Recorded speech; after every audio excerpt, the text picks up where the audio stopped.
Hello viewers, welcome back to my channel. আবারও হাজির হলাম তোমাদের সামনে নতুন আরেকটি ভিডিও নিয়ে। আশা করি সবাই অনেক ভালো আছো। আজকে তোমাদের সামনে আলোচনা করব ইউনিট 4 লেসন 1 এর পার্ট 2 নিয়ে। We learn etiquette and manners. আমরা এটিকুইট এবং ম্যানার শিখে থাকি ফ্রম আওয়ার প্যারেন্টস, আমাদের পিতামাতাদের কাছ থেকে বা বাবা মার কাছ থেকে, ফ্যামিলিজ পরিবারের কাছ থেকে, অ্যান্ড ভ্যারিয়াস ইনস্টিটিউশনস এবং বিভিন্ন ধরনের প্রতিষ্ঠান থেকে আমরা এগুলো শিখে থাকি। সাসেস যেমন স্কুলস বিদ্যালয় থেকে, কলেজ মহাবিদ্যালয় থেকে, অর প্রফেশনাল বডিজ অথবা পেশাগত ক্ষেত্র থেকে আমরা বিভিন্ন ধরনের এই এটিকুইট মানে হচ্ছে শিষ্টাচার অ্যান্ড ম্যানার মানে হচ্ছে আচার আচরণ যা আমরা শিখে থাকি। দেয়ার আর রোলস, এখানে কিছু নিয়ম রয়েছে অফ বিহেভিয়ার, এখানে আচরণবিধির কিছু নিয়ম রয়েছে for all kinds of social, সকল প্রকার সামাজিক অকেশনস অনুষ্ঠানের, অ্যান্ড এবং ইট ইজ ইম্পর্টেন্ট এবং এটি খুবই গুরুত্বপূর্ণ টু লার্ন জানার ক্ষেত্রে বা শেখার ক্ষেত্রে দেম তাদেরকে, মানে এইসব আচরণগুলো জানার জন্য খুবই গুরুত্বপূর্ণ, অ্যান্ড এবং প্র্যাকটিস যেগুলো চর্চা করা বা অভ্যাস করা খুবই গুরুত্বপূর্ণ দেম তাদেরকে, মানে এই আচরণগুলোকে ইন এভরিডে লাইফ আমাদের দৈনন্দিন জীবনের। দ্য ম্যানার্স দ্যাট আচরণবিধি যেগুলো তা হচ্ছে দ্যাট আর কারেক্ট যেগুলো সঠিক ইন আ ওয়েডিং রিসিপশন মানে বিবাহ অনুষ্ঠানের ক্ষেত্রে যে আচরণবিধিগুলো সঠিক, উইল নট ডু যা করা উচিত হবে না বা হবে না, ইন আ ডিবেটিং ক্লাব মানে ডিবেটিং ক্লাব মানে হচ্ছে বিতর্ক অনুষ্ঠান। বিতর্ক অনুষ্ঠানে মানে বিবাহ অনুষ্ঠানে যে ধরনের আচরণ বিধিগুলো আমাদের করা প্রয়োজন তা আমরা কখনোই বিতর্ক প্রতিযোগিতা অনুষ্ঠানে করতে পারবো না, অথবা বিতর্ক প্রতিযোগিতা অনুষ্ঠানে যে ধরনের আচরণ করা প্রয়োজন তা আমরা একটি বিবাহ অনুষ্ঠানে করতে পারবো না। দেয়ারফর ফলে বা অতএব উই হ্যাভ টু কেয়ারফুল তো ফলে আমাদের সতর্ক হতে হবে অ্যাবাউট এটিকুইট মানে এই ধরনের শিষ্টাচার সম্পর্কে, অ্যান্ড এবং ম্যানার্স এবং আচরণবিধি সম্পর্কে আমাদের যত্নবান হতে হবে। উই নো আমরা জানি হাউ ইম্পর্টেন্ট কতটা গুরুত্বপূর্ণ, ইট ইজ টু সে মানে এটা কতটা গুরুত্বপূর্ণ যে ইহা বলা, প্লিজ মানে প্লিজ শব্দটি বলা কতটা গুরুত্বপূর্ণ এটা আমরা জানি, অ্যান্ড থ্যাংক ইউ এবং ধন্যবাদ শব্দটা বা থ্যাংক ইউ শব্দটা বলাটা কতটা গুরুত্বপূর্ণ তা আমরা জানি ইন এভরিডে লাইফ আমাদের দৈনন্দিন জীবনে।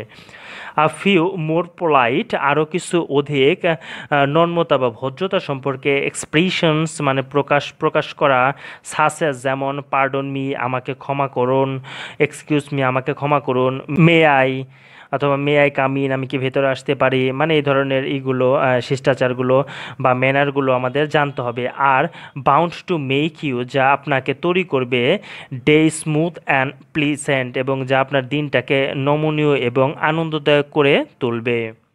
হিয়ার আর এখানে রয়েছে সাম কিছু বেসিক মানে মৌলিক, রোলস মানে নিয়ম অফ এটিকুইট এখানে শিষ্টাচারের কিছু মৌলিক নিয়ম নীতিগুলো রয়েছে।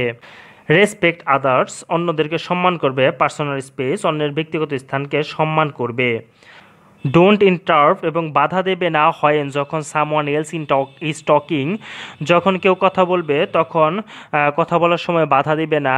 বি আ হেল্পার সহকারী হও, বি অন টাইম সময়ানুবর্তী হও, don't Yale in public places জনসাধারণের জায়গায় চিৎকার করো না, ইয়েল মানে চিৎকার করা। ইট পোলাইটলি ভদ্রতার সাথে খাও বা নমনীয়তার সাথে খাও। চিউ উইথ ইউর মাউথ ক্লোজড মুখ বন্ধ করে চিবাও। স্ট্যান্ড ইন কুই সারিবদ্ধভাবে দাঁড়াও।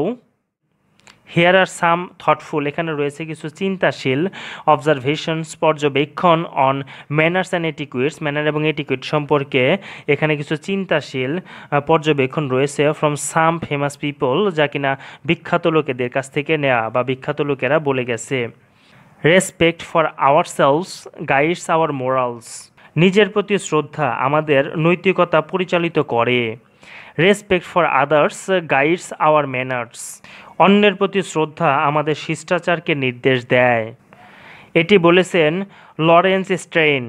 লাইফ ইজ শর্ট জীবন ছোট, but there is always time enough for courtesy জীবন ছোট তবে সৌজন্যের জন্য সবসময়ই পর্যাপ্ত সময় থাকে। এটি বলেছেন Ralph Waldo Emerson. The real test সত্যিকারের পরীক্ষা অফ গুড ম্যানার্স ভালো আচরণের সত্যিকারের পরীক্ষা is to be able to put up with bad manners ভালো আচরণের আসল পরীক্ষা হলো খারাপ আচরণ সহ্য করতে সক্ষম হওয়া। এটি বলেছেন Kahlil Gibran. Handsome is what handsome does. Handsome যা হ্যান্ডসাম করে, মানে সুদর্শন যা সুদর্শন করে। এটি বলেছেন J R R Tolkien. Politeness, ভদ্রতা is a sign of dignity. ভদ্রতা হলো আবেগের পরিচয়, নট সাবসার্ভিয়েন্স। ভদ্রতা হলো আবেগের পরিচয়, আজ্ঞাবহতা নয়। এটি বলেছেন থিওডোর রোজভেল্ট। সো ভিউয়ার্স, আজকে এ পর্যন্তই। নেক্সট পার্ট নিয়ে তোমাদের সামনে আবারও হাজির হব। সে পর্যন্ত সবাই ভালো থাকবে, সুস্থ থাকবে। যদি ভিডিওগুলো ভালো লেগে থাকে তাহলে অবশ্যই লাইক, কমেন্ট, শেয়ার এবং সাবস্ক্রাইব করে পাশেই থাকবে। Till then, bye by.